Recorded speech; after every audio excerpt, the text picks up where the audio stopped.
السلام علیکم ورحمۃ اللہ وبرکاتہ۔ بسم اللہ الرحمن الرحیم۔ ایک گناہ کے بارے میں، یہ بہت بڑا گناہ ہے اور میں آپ کو انشاءاللہ بتاؤں گا تو آپ کے خود رونگٹے کھڑے ہو جائیں گے اور آپ خود اس کو بہت بڑا گناہ سمجھیں گے، جس کو معاشرے میں ہم لوگوں نے بالکل عام طور پہ سمجھ لیا ہے اور ہم اس کو گناہ کو گناہ ہی نہیں سمجھتے۔ تو وہ بات شروع کرتا ہوں۔ شہید کو بھی قرض ادا کرنا ہوگا۔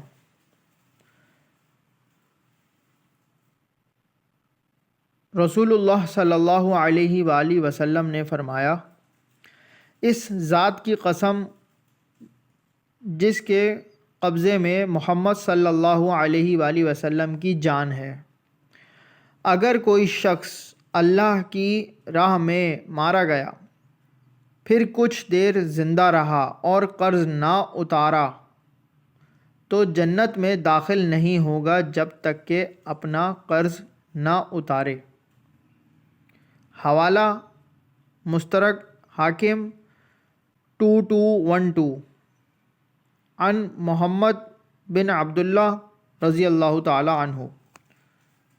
تو یہ حوالے کے ساتھ ہے، بہت بڑا ہے قرض کسی کے اوپر بھی اللہ تعالیٰ غیبی خزانوں سے، اپنے خزانوں سے اس کا قرض اتروائے، سب کا قرض اتروائے جو بیچارے اس میں پریشان ہیں اور اس عذاب میں مبتلا ہیں۔ اللہ تعالیٰ ہم سب کو بھی اس پر عمل کرنے کی توفیق عطا فرمائے، جو دینا چاہتے ہیں ان کے بھی وسائل پیدا کرے کہ جلد سے جلد وہ اس قرض جیسی عذاب سے، لعنت سے چھٹکارا پائیں۔ چینل کو سبسکرائب کیجئے، لائک کیجئے، شیئر کیجئے۔ جزاک اللہ خیرہ۔